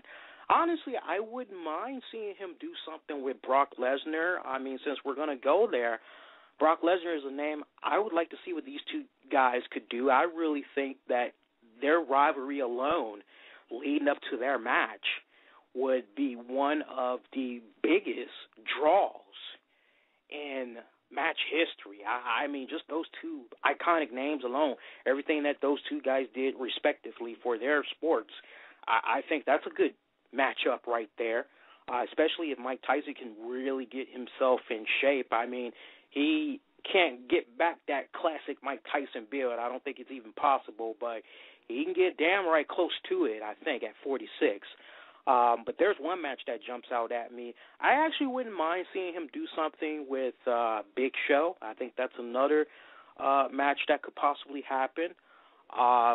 Ryback, I know that guy's been on the rise, but there's just something I like about Ryback. I think he would complement Mike Tyson's style of getting in that ring, just kind of throwing it down, just being that brawling type of whatever. I think that would be a good program right there. Another good program I would actually like to see happen, and this was just one of the first rivalries that just popped in my head as soon as I had read this. I said, wow, how badass would it be? And it probably would never happen, but how badass would it be to see Ken Shamrock do something with Mike Tyson? I mean, that would just be hands down freaking phenomenal right there. Probably would never happen. I think the closest we'll come to Ken Shamrock versus Mike Tyson is the WWE 13 game. But I just think those right there, those would be pretty good. And I think you kind of see where I'm going with this. I throw those names out there. As I said, I think those would be the guys that could really complement Tyson the most, keep up with his style. Is obviously he's slowed down over the years. And not only that, but, if it was me, I would be setting up Mike Tyson the way I would have him have a similar contract to Brock Lesnar, just working special dates here and there, making rare appearances at major pay-per-views where it counts the most. I basically, in a nutshell, would sparingly use him. He needs to be a big main attraction for where it counts the most. But great read right there. But I don't know about you guys. That's how I would utilize Mike Tyson. And it looks like we got some updated news for you Shelton Benjamin fans. Looks like the Gold Standard has requested and received out from his Ring of Honor contract so that he can begin negotiations with WWE. Now, you got to take this for what it's worth, guys. Now, he did this just so he could negotiate with the WWE. Now, it doesn't mean that he is just full-blown done with Ring of Honor Wrestling. He's just set this up so that he could begin negotiations with them to see if they can strike some type of a deal. And you got to remember how Ring of Honor Wrestling works. When you are under a Ring of Honor contract, you cannot negotiate with other wrestling promotions for some type of a contract. It's just zero, hands down. You can't do it. And if you need a good example of that, you got to go back to what had happened there with Kenny King. As remember, once Ring of Honor had found out that he was trying to do some type of negotiations with TNA Wrestling, they quickly sat up and said, you know what, okay, you're done. We don't want to have anything else to do with you. And bear in mind, Kenny King wasn't even at that point under a Ring of Honor contract. However, there was some type of a verbal agreement that, okay, you're with us for now, we'll work it out. But, yeah, you can talk to other wrestling promotions until we have something finalized. But the fact that he negotiated and signed a TNA Wrestling contract, that made what he did with Ring of Honor non-void. So you just got to bear that in mind. But the way it's looking right now, I guess Shelton Benjamin feels pretty damn confident that he's going to be able to secure a WWE deal. So, hey, I welcome it. I used to love watching Shelton Benjamin have his sweet spots in those Money in the Bank or TLC ladder matches. I can't wait to see him come back. I just hope that the next time around he's going to be able to do a lot more than the last go-round. I just really hope that, he really, really steps his game up and appreciates what he has, this time around, and basically pick up where he left off, but surpasses that, as I don't want to see a complacent Shelton Benjamin that's just flying, doing his little spots here and there, that, doesn't want to move up. I like what Triple H used to say, if you're not in the WWE to be a champion, there's really no point of you being there. I want to see that brother reach for that big old brass ring, whether it's the World Heavyweight Championship or the WWE Championship, which probably could never happen, but I want to see him at least try to make some type of an effort, and I think many of you all can agree and appreciate that, especially if you're a Shelton Benjamin fan. Also, other wrestling-related news I want to let you guys know about. Hey, how about that Rolling Stones concert that we had got from Saturday? That was one kick-ass concert. Of course, we got to talk about that. You knew sooner or later we were going to talk about that daggone concert, as it was distributed by WWE.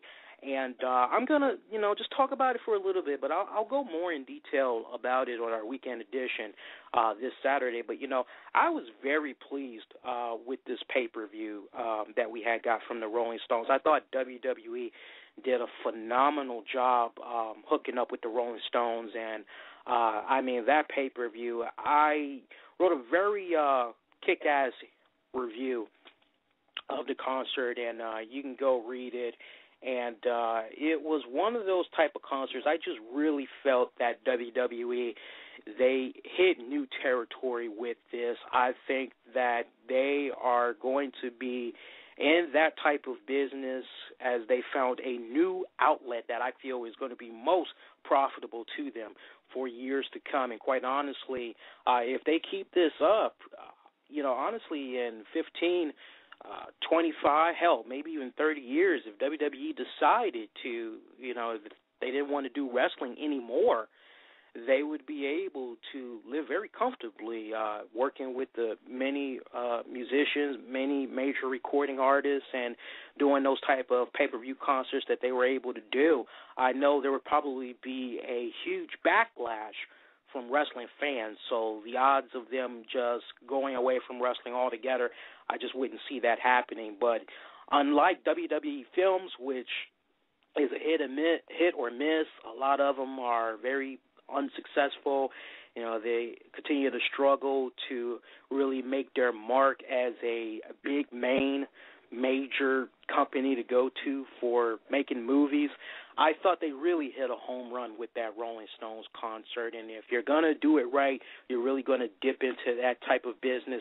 You want to go with the big names, and mad props to the Rolling Stones, who really at this point, they really didn't have anything to lose from hooking up with the WWE, just being associated with them.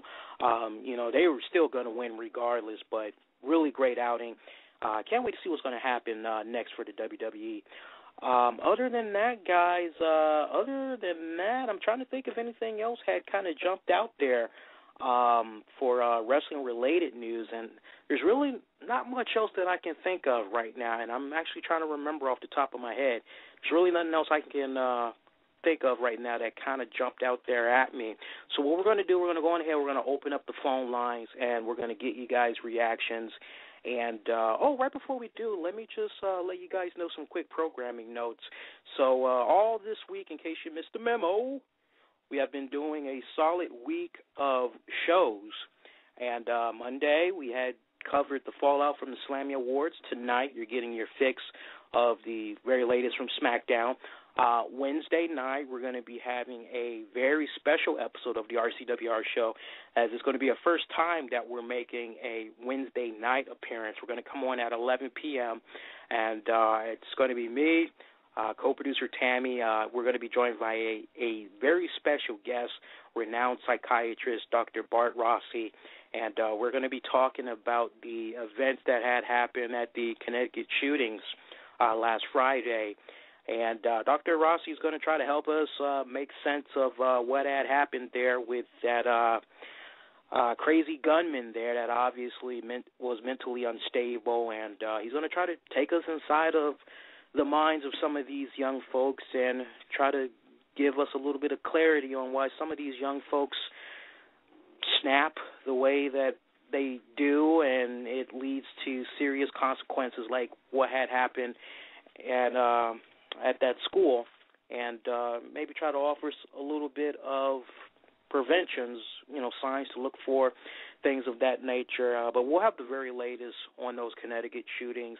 And, it's something usually we don't get into that type of talk unless it's our Saturday shows. But, this is such an important topic, I feel. I wanted to cover it, as soon as possible. So join us for that. It's going to be this Wednesday at 11 p.m. Eastern. We're not going to be opening up the phone lines. It's not about, folks calling into the show. This is really about, sitting down and just taking in all the information that, we've been able to come across and, really giving our guest, Dr. Rossi, the opportunity to really help us understand more of, try to make sense. And I know that's a hard thing to, even try to do, but we're going to try to make sense of everything that had happened and also bring up the whole question about, the firearms, all that. It's really going to be a great show. You guys will really appreciate it, so make sure you check that out. For your hardcore wrestling fans, this Thursday night, as usual, business as usual, we'll be covering the fallout from TNA Impact Wrestling. You'll be able to catch that this Thursday at 10 p.m. Eastern, immediately after Impact Wrestling. Remember, that's a pre-taped episode too, but hey, it's all good. We're still going to cover the fallout from it, even though we already know what happened. Of course, this Saturday is the return of the RCWR show, Weekend Edition. We'll cover the fallout from whatever you might have missed from this week's worth of shows from WWE, TNA. We'll wrap it all up in a nice little bundle, give you all the fixings, all right? And we'll also cover the very latest in entertainment news, and we got some kick-ass reviews for you guys. It's been a long time since we did a Weekend Edition. I'm going to cover the reviews for Green Day's latest album that came out, Trey. Surprisingly, we actually didn't even cover Dose, so we're going to do a twofer right there from Green Day. We're going to cover Dose, and we're going to cover Trey, which came out not too long ago. Hopefully, we'll also have a review for the 12-12-12 album, as you can still pre-order it right now through the iTunes Zune marketplaces. It actually will not be released until Wednesday. So depending on where you're at, Wednesday is when it's going to be coming out. North America, December 19th. And here's the really cool thing that I love about this, guys. When you pre-order, buy that album, whatever, 100% all proceeds is going to go to the Sandy Relief Fund, okay? So put that money down knowing that it's going to be going to a very worthy cause, all right? But we'll have a review for that. A couple other reviews for you all as well, including, I finally got my hands on it, including the Blu-ray copy edition of The Dark Knight Rises. A lot of great content in there from what I had grabbed. I had grabbed a Target exclusive, so I'll let you guys know the skinny on that one. So it's going to be a pretty kick-ass show. Make sure you join us for that. Of course, we'll also be announcing the TNA Wrestler of the Year on that Weekend Edition, so you definitely want to make sure you check that out. All right, number to call, as always, guys, is 646-478-3525. Once again, that's 646-348-3525. Kick on back, smile, and dial. Get yourself heard live on the air, 646-478-3525. Let's go to our good buddy Dave from the Michigan area. Dave, you laugh, my friend. Hey, I just had a couple of quick things for you. Hey, what's up? First of all, okay, the question first, I'll let you think about it, and I'll go on to something else real quick. What do you think about this whole app active thing? Do you think it's hurting right now? Because some of the fans who might not have this app for these Android phones, because not everyone out there has the Android phones and the apps, do you think it's kind of pushing those fans to the side?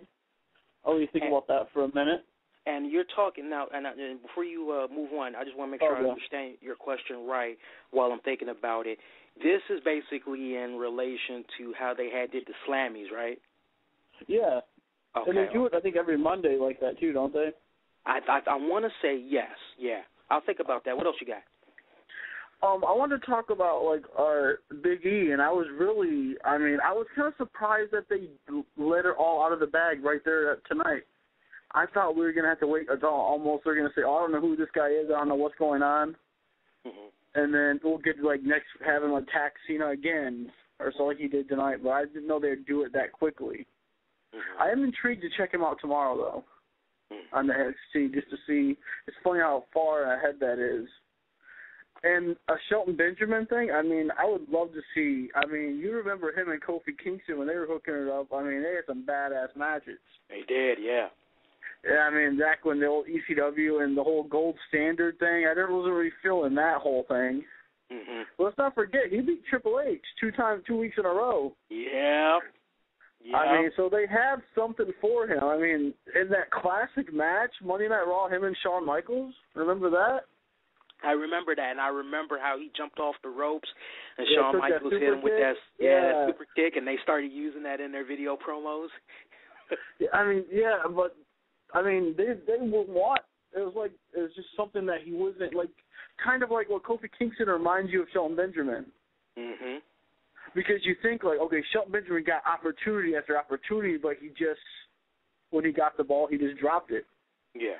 Kind of like Kofi, it's like, okay, I wish Kofi would drop this whole Wildcat thing already.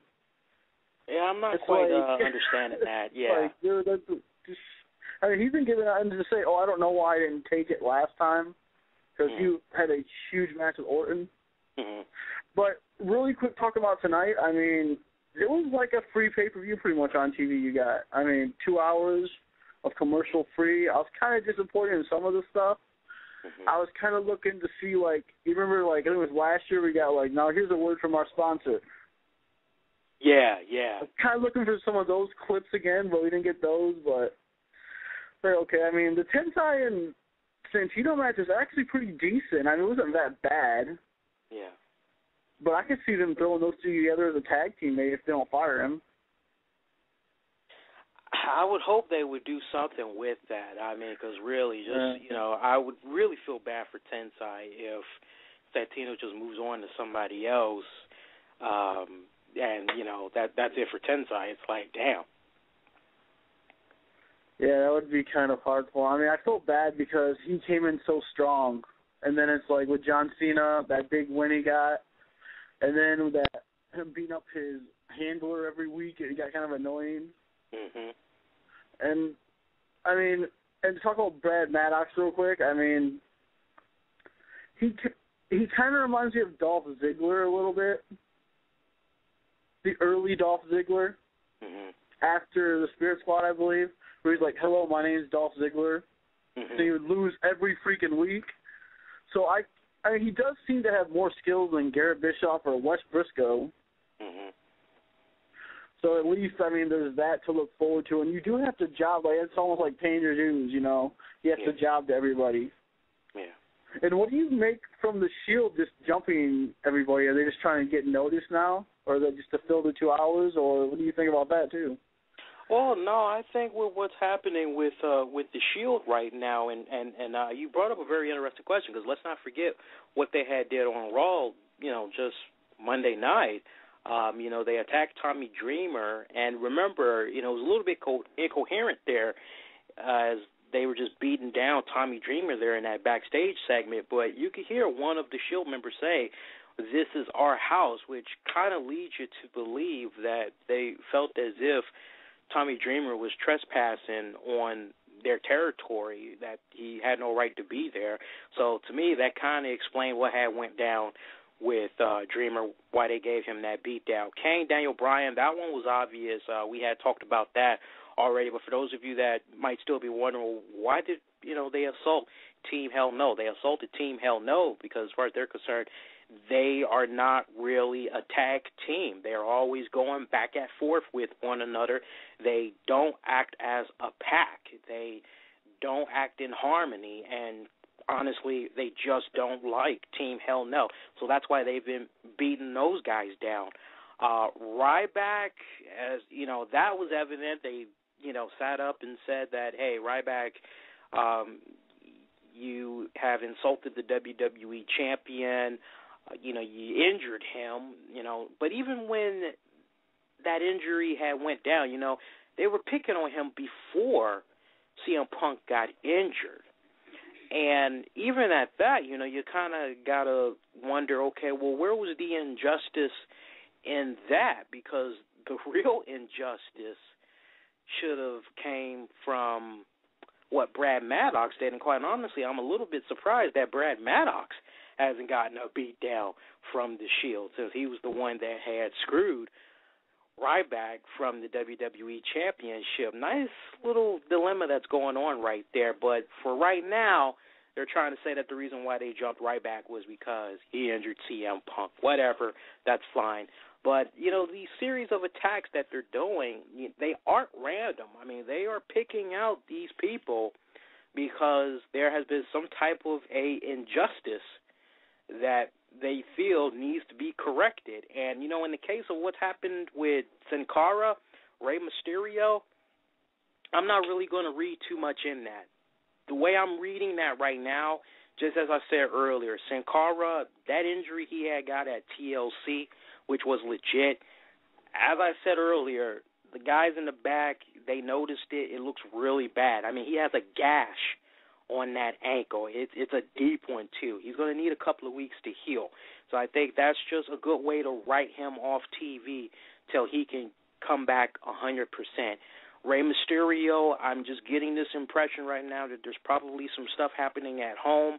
Once again, as let's not forget, just a couple of weeks ago, he had asked to take some time off because he needed to deal with some personal family matters. So I'm kind of getting this impression once again that maybe there's something happening at home, and as a result of that, that's why he's going to probably be written off TV as well. Now, if that's not the case, if Rey Mysterio is fine and he's going to be ready to go next week, then you could maybe perhaps look for him to try to get some type of payback on the Shield. Maybe he might try to align himself.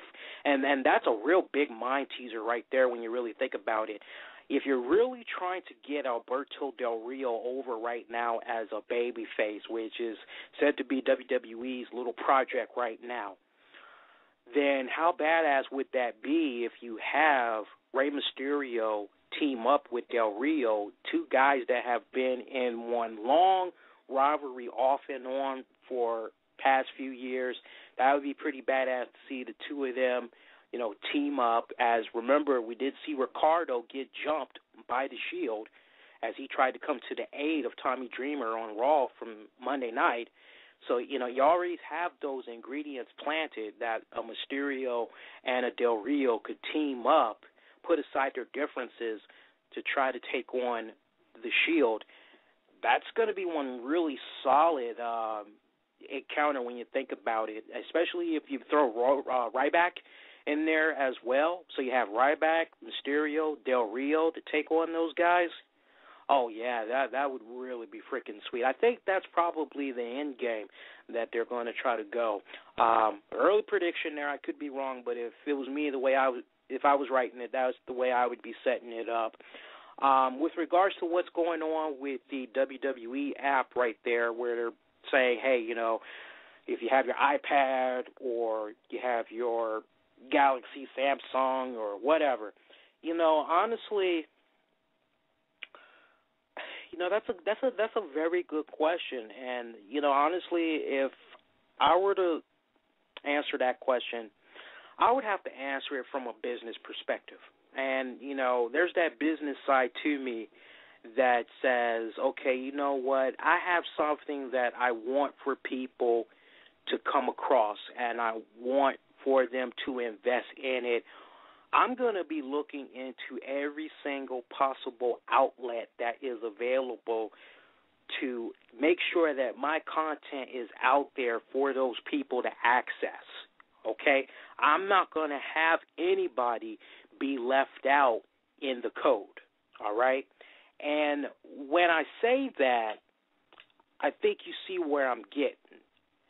So the answer to your question, yeah, I do kind of think that WWE is leaving some of their fans out in the cold with some of these apps that they're doing. You know, not everybody know how to do the tout. And quite honestly, tout really isn't even that popular. It might be popular for WWE, but it really hasn't been as mainstream as we all thought it was going to be. And notice they've kind of died down, ramming it down our faces every single week. I mean, it seems like last time they were really high on tout videos was maybe at least 3 months ago. So it's died down significantly. You know, but you minus that, you just think about how they're sitting up and telling you how you can access exclusive content if you get this app or if you have this particular device. You know, you want to make it even across all the boards. Now, granted, I do think from time to time you could do a little something unique and say, you know what, for you guys that exclusively have this is for you, kind of similar to what's happening with the PlayStation 3 and the Xbox 360. I think a really good latest example of that is look at the Assassin's Creed 3 game that came out. If you buy it on PlayStation 3, you get exclusive maps that is specifically for the PS3. To our knowledge, it's never going to come out for the Xbox 360 or other devices, so you're ass out of luck. So I can understand and appreciate wanting to give exclusive bonus content to a particular device, and maybe that's how they were trying to do this with their Slammy Awards, but, you know, the Slammies, it's something that has been very important for a lot of wrestling fans, as, you know, it doesn't come as often enough. You know, it's supposed to come every single year, but there's actually been some years in there where it actually got skipped. And if I'm wrong on that, somebody can go ahead and correct me, but it just seems like it's not as annual as it used to be. But when it comes around, a lot of people are very excited. They want to cast their votes. They want to be heard. They want to make sure that their voices are being recorded for whatever it is that they're casting their vote in whatever category. So when you sit up and you make it be so limited to, okay, it's only going to be accessible through this, in a sense you are shutting out a lot of people, and honestly I think that's wrong, because you're going to alienate them to the point where they feel like their voice doesn't count, that their opinion doesn't matter. You know, and again, it goes back to me from a business standpoint, because there's that part of me that does handle a lot of business. I'm going to make sure that if I'm giving you guys something, you're going to be able to access it across every single platform. And I mean, a good example of that is our show. You can access our show by telephone. You can listen to it live in progress via telephone. You can access it through an internet browser. You can access it through a smartphone. You can access it through an iPad. You can access it from anything that you can think of, a Windows Media Player, iTunes, Zune.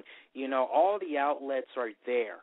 So, you know, for WWE to kind of sit up and say, oh, well, this thing is kind of cool right here, let's just go with this, let's forget about all that other stuff, they are kind of hurting their fan base a little bit, because let's be for real, not everybody is going to have an iPad.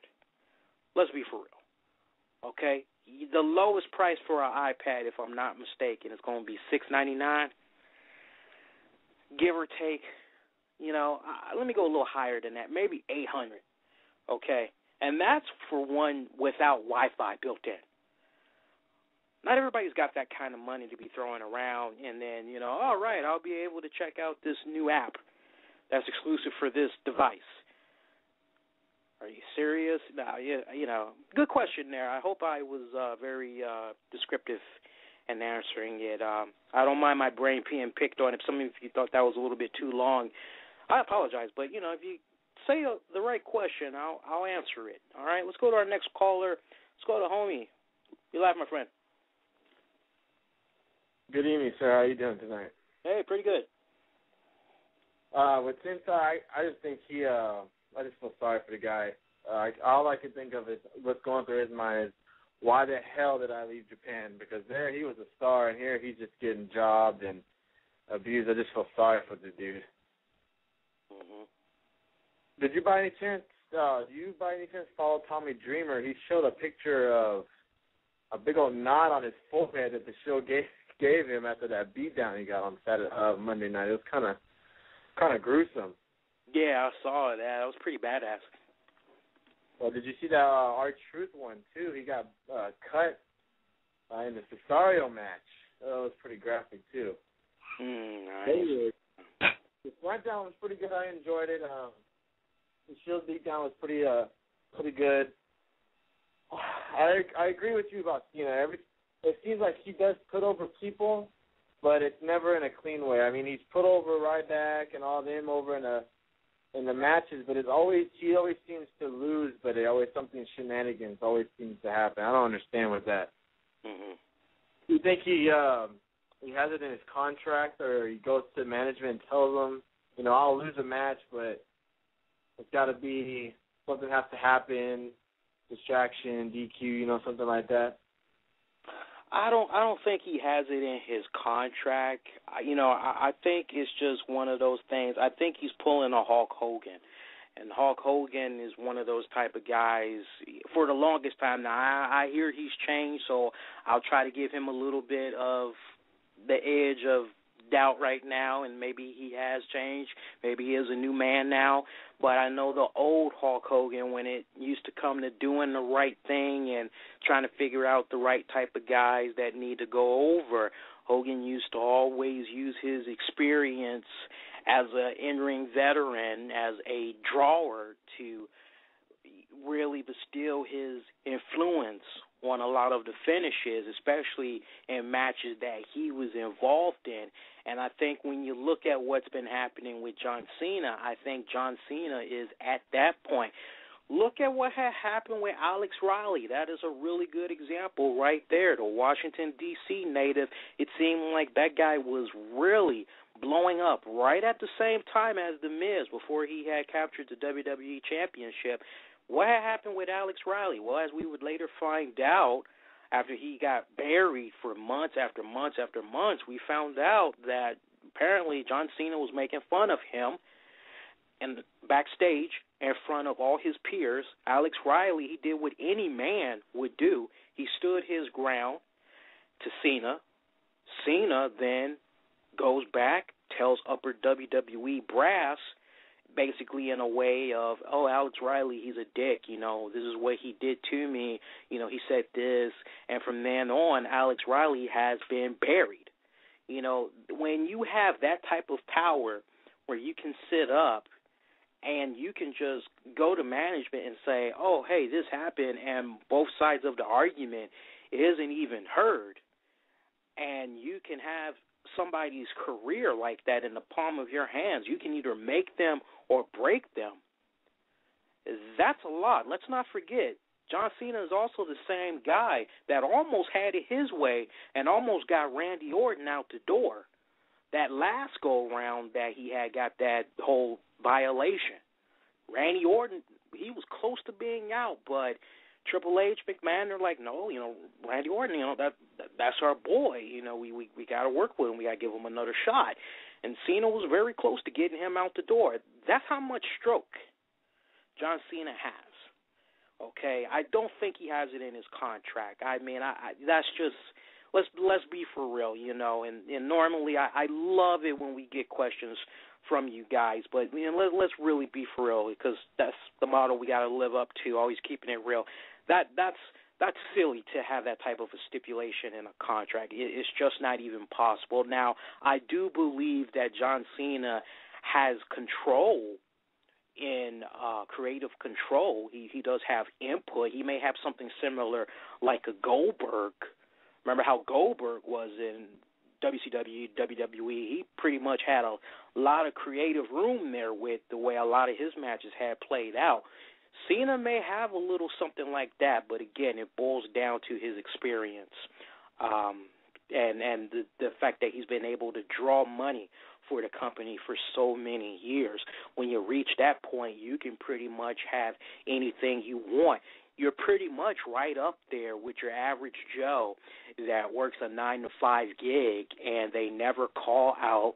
They never come in late for work, and they're very consistent. And one day they go on in and they say to their boss, hey, I'd like to take a couple of days off. I got to do some stuff with the family. We want to try to go out of town, go do a little sightseeing. Hands down, no questions asked, you're going to get that time off 9 times out of 10. All right? Right. So, a little food for thought. Good question, though. One more question I see we got coming in here. Got another caller. If you want to get in your call, you can go ahead and do so. Last few minutes. Got 6 minutes and some change left. Call us right now, 646-478-3525. Let's squeeze in one more caller. Christian, you're live on there, my friend. Christian, you're live, buddy. Going once, going twice? Sold. Christian, you're gone. All right. So I think on that note, we'll go ahead and we'll wrap the show up. Great calls tonight. A lot of good feedback. Before we go off the air, I want to take the time out to send a special big thank you to one of our listeners, longtime listener, one of the first to actually start checking out our show when we started doing it on Blog Talk. Her name's Ursula, and she was providing us with live results of what all was happening at SmackDown tonight, even letting us know the results of what was happening with WWE Raw as it was being taped right after SmackDown. Really appreciate that. Thank you, Ursula.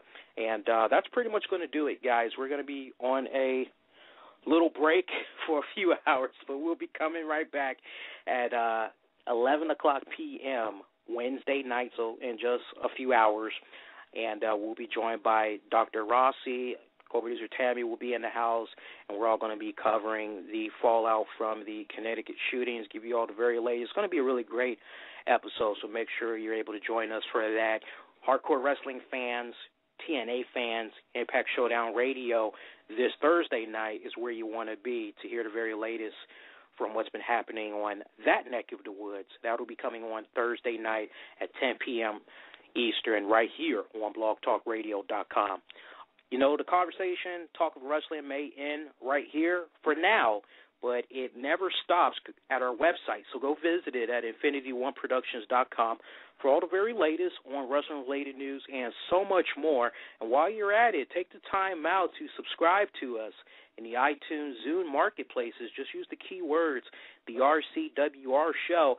Special shout-out to one of our new followers/listeners, Hillbilly, Jim, I believe is his name. He started following the show. You know, if you'd like to follow the show, you can do so, especially if you're on your internet browser. You can do so by going to blogtalkradio.com/the RCWR Show. There's a little option you can click on that says follow, and you'll be able to get alerts for every single time we're getting ready to do episodes so that you never miss out. So take advantage of that.